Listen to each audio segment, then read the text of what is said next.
Me alegra ver tanta gente y sobre todo reconocer tantas caras conocidas.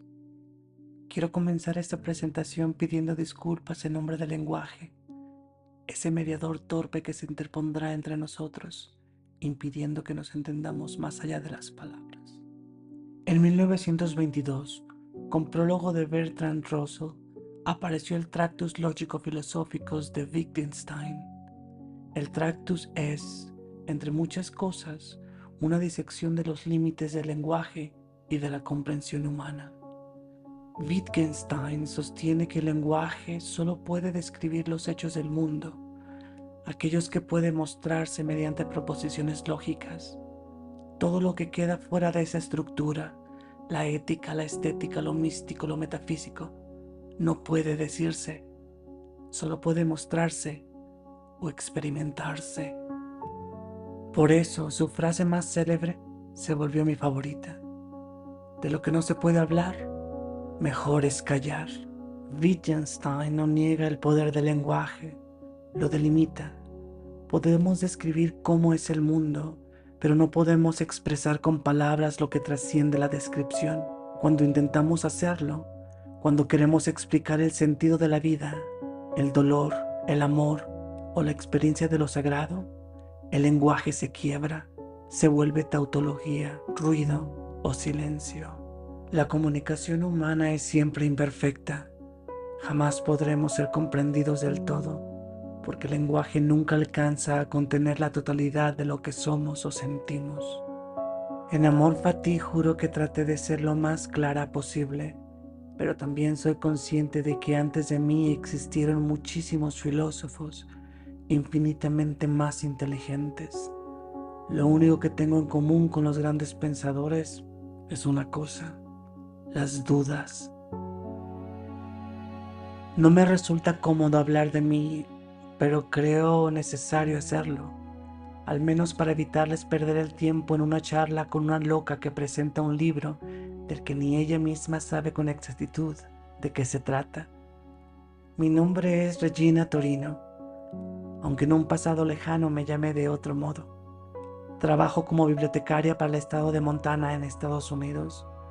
Tengo certificaciones en ciberseguridad y el uso ético de la inteligencia artificial. Colaboro también con la Oficina de Defensores Públicos del Estado, entre otras cosas. Leo demasiado y pienso demasiado, y como descubrirán, ese es mi problema. Escribí Amor Fati hace 15 años, pero algo no me convencía y por eso dudé en publicarlo. Temía que fuera un fracaso más en mi colección de fracasos, el arte de pintar, la caligrafía, el canto, la composición musical. Grabé 4 discos, uno de rock, uno de electrónica, uno de orquesta sinfónica con tintes de rock y otro de synthwave. Y aún así, mi fracaso musical fue tan completo que apostaría que ni un solo amigo presente podría mencionar el título de una de mis canciones. Lo digo con la aceptación más pura. Así son las cosas. Llevo estudiando física cuántica desde hace 9 años.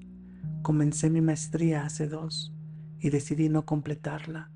El costo era demasiado alto para obtener algo que no me daría más que un papel, un documento que serviría únicamente para alimentar mi ego y el placer inútil de creer que uno sabe algo, cuando en realidad nadie sabe nada. Para mi tesis pensaba hablar del tiempo en una estructura infinita. Quería proponer la existencia de un creador como un programador que corrió una línea de código que nos da la ilusión de libertad. Un algoritmo de variables infinitas preprogramadas. En este modelo, el libre albedrío no sería más que la libertad de elegir dentro de lo que ya está decidido. En marzo de este año me fui a Europa durante un mes. Quería visitar Ginebra, Suiza. Un científico del CERN me invitó a un café en los Alpes suizos. Hablamos de la estructura espaciotemporal, mientras las montañas parecían escucharnos. Y esta vez me fui, sin dejar que nadie me detuviera otra vez. Ese viaje era una redención. A mis 17 años mi destino había sido otro. Quería estudiar física en Europa, pero un hombre me robó la virginidad y por voluntad propia le di todo mi dinero. Solo me alcanzó para llegar a Guadalajara, y desde esa ciudad comencé a hacer llamadas falsas a amigos y familiares, diciéndoles que estaba en Europa. Cuando la mentira se derrumbó y con ella la verdad que intentaba cubrir, me convertí en un ser errante. Los pocos amigos que hoy están aquí son los únicos que realmente quisieron verme. Cuando me vi sin máscara, elegí la arrogancia y la mentira como bandera. La vida me llevó a Seattle, Washington, impulsada por mis falsedades. Ahorré todo lo que pude y gasté cuanto quise. Tenía casi todo. Miraba a los demás con desprecio, pero ese desprecio era mi forma de pedir ayuda. El lenguaje es un animal pintoresco. Hay cosas que no se pueden decir con palabras, porque el lenguaje solo puede describir los hechos del mundo, y hay verdades que ni siquiera pueden mencionarse. Contaba la verdad y nadie me creía, y por eso el dolor que llevaba dentro se volvió imposible de narrar. Habría sido una mentira más disfrazada de alegría, solo para darle profundidad estética a la farsa. Trabajaba de día y estudiaba de noche. Llegué incluso a colarme sin permiso en clases de ingeniería, solo para sostener la mentira de saber hacer lo que decía que sabía. Mi trabajo era impecable.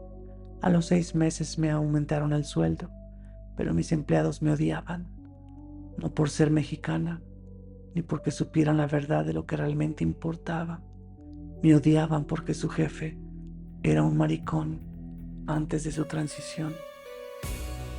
Y aún así me los comí vivos. Me fue tan bien que dejé ese trabajo para empezar a trabajar desde casa. Pero incluso cuando lo que contaba era verdad, si salía de mi boca, entonces ya era mentira. Y me llegó el amor, un hombre con unos ojos de color imposible, azules, verdes, grises, simplemente todos los colores. Él, un hombre de 38 años, alto, con brazos de oso. A él no le importó mi pasado, quiso ser mi futuro, y yo, incrédula, cedí. En menos de un año conocía todos mis secretos. Yo en cambio esperaba su partida, como una leona herida que sigue caminando con la soberbia, solo para demostrar que hasta para morir se puede tener gracia. Pero para mi sorpresa él se quedó. Mis demonios no lo asustaban, lo hacían más fuerte. Juntos nos tragamos el mundo. Fue al único que le permití sacudirme de los hombros y confrontarme. Me obligó a arrancarme la arrogancia y lo hizo de una manera tan cruel que todavía me da miedo decirlo. No me amenazó con irse, eso no estaba en sus planes. Me amenazó con quedarse para recordarme que la vida merece vivirse. En Suiza respiré la libertad de los Alpes. Al bajar del avión miré el cielo, la inmensidad de las montañas y me dejé caer al suelo. Comencé a llorar. Había llegado por fin, sin mentiras, sin falsificar documentos. Esta vez, si lo contaba, sería creíble. Caminé por el aeropuerto en un vestido verde ajustado, mostrando mis curvas y mis zapatillas altas. Un hombre con mi apellido en una pancarta con el logotipo del CERN me esperaba. Recarte Scientifique. Mira, es una científica, decían mientras me veían subir a la camioneta del laboratorio más impresionante del mundo. Giuseppe y yo pasamos días juntos. Revisó mi ensayo y le pareció bueno. Hablamos de ciencia y de nuestras vidas. Él me contó un capítulo suyo que me hizo llorar.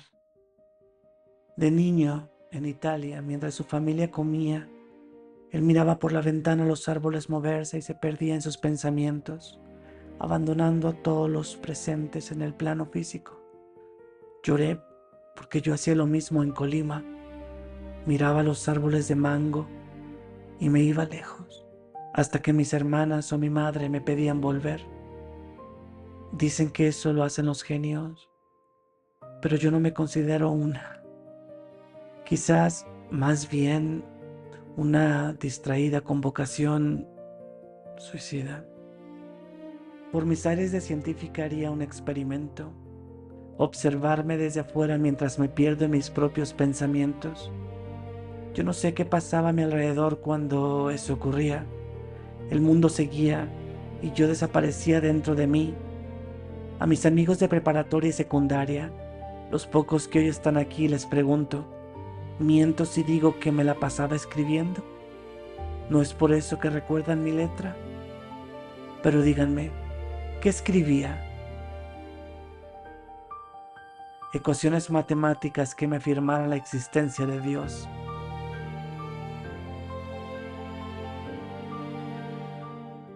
Y no lo digo con la intención de hacerme la víctima, ni de asegurar que a nadie le importé.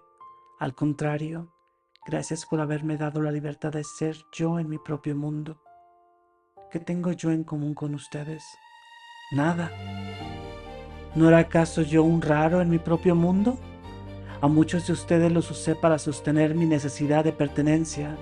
Falsifiqué sus personalidades y las hice mías. Y basta una sola pregunta para una afirmación clara. ¿Acaso ustedes no se veían reflejados en mí? ¿No sentían que hablar conmigo era hablarse a ustedes mismos? Yo, que me acerqué sigilosa como un depredador salvaje, calculando matemáticamente mis transacciones de afecto. Los hice enamorarse de mí sin darme cuenta que yo desde el principio ya los amaba. Ellos me hicieron suya, y allí me sentí tan protegida, tan omnipresente, que ya no me dolió quitarme la máscara que cubría mi verdad, la misma verdad que ustedes ya sabían. Heidegger escribió un libro llamado Ser y Tiempo, y creo que lo entendí antes de abrirlo. En él se habla del ser desde los hechos, no desde la metafísica. Ser, en su sentido más crudo, implica precisamente eso, que no puede hablarse de él, solo vivirse. Y el tiempo, en cambio, define el prólogo del contrato social que firmamos al existir. Un contrato invisible que incluye cuotas, impuestos y sacrificios, especialmente para quienes se atreven a querer la libertad. Muy adelantado para su época, decimos, dándole una vez más la razón a Wittgenstein. ¿Notan ustedes la contradicción de la existencia? Queremos pertenecer a una sociedad, pero el costo es demasiado alto y yo, personalmente, ya no puedo pagarlo. Suena hermoso, sí, un amor incondicional y sin límites, ser la mejor amiga, siempre dispuesta con una sonrisa para salvar al otro, guardar la cordura cuando no es momento de llorar, aprender a reír para encajar y así obtener la bendición de que nos pongan etiquetas para poder ser parte del sistema. Yo antes abogaba por los derechos de la gente como yo. Decíamos que era para destruir el sistema arcaico, hasta que un día, en uno de esos viajes astrales, entendí que nadie sabía lo fácil que era destruir el sistema, no necesitándolo, y mucho menos exigiéndole lo que desde el principio ya era nuestro, la voluntad de poder, el control de nuestra propia existencia. Fácil decirlo, casi nadie quiere hacerlo, porque también requiere sacrificios y a veces el más grande es mirar de frente a la verdad. Hay sueños que no están hechos para cumplirse. Anda, ve y dile a una niña cuadraplégica que puede ser bailarina de ballet. Hay cosas que no son posibles y eso está bien. Por eso, hace mucho dejé de manifestarle al universo mis deseos. Comprendí que yo no soy tan importante como para tener una niñera omnipresente. No propongo que dejes de rezarle a Dios si tienes uno, sino que aceptes la posibilidad de que estamos totalmente solos y que cada variable de vida que elijas es y será siempre tu responsabilidad.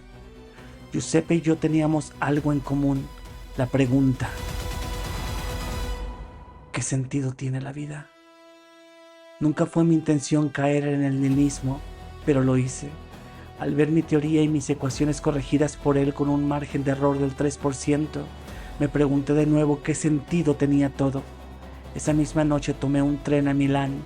Quería ver la última cena de Leonardo da Vinci, pero descubrí que había que reservar con meses de anticipación. Me habría gustado tener allí a mi marido. Él habría rugido en el cielo hasta abrirlo para mí. De Milán me fui a Turín para un curso intensivo sobre existencialismo. Nietzsche vivió en Turín. Allí perdió la cordura. Me senté en la banqueta donde se arrodilló. Pensé en arrodillarme también, pero llevaba un vestido italiano divino y no quise maltratarlo. Fui al café donde tantas veces se sentó a tomar su bicharrene.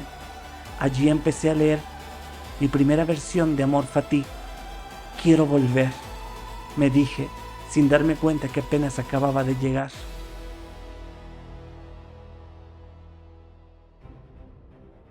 Leer mi propio libro me hizo daño. Llegué a la parte donde Nietzsche me pregunta, ¿estás dispuesta a tu eterno retorno? Entonces, como en una película cursi, me levanté del café con violencia. Los comensales y los baristas me miraron como se mira una loca. Corrí a abrazar la estatua de Nietzsche y así, en sus brazos de bronce, decidí cambiar el final de mi libro. ¿Qué pasaría si un día o una noche un demonio se deslizara furtivamente en tu más solitaria soledad y te dijera, esta vida, tal como tú la vives ahora y la has vivido, tendrás que vivirla una vez más y aún innumerables veces? Y no habrá en ella nada nuevo, sino que cada dolor y cada placer, cada pensamiento y cada suspiro, todo lo infinitamente pequeño y grande de tu vida deberá retornar a ti, todo en el mismo orden y sucesión. ¿No te arrojarías al suelo rechinando los dientes y maldiciendo al demonio que te habla así? ¿O habrías vivido un instante tan grande que podrías responderle, eres un dios y jamás oí nada más divino? Sí, sí a todo, al dolor, a la burla, al verme como una mujer en media plaza de Turín. Amor Fati no habla solo de mí. Recordemos lo que sostuvo Wittgenstein. El lenguaje solo puede describir los hechos del mundo, aquello que puede mostrarse mediante proposiciones lógicas. Todo lo que queda fuera de esa estructura, la ética, la estética, lo místico, lo metafísico, no puede decirse, solo puede mostrarse o experimentarse.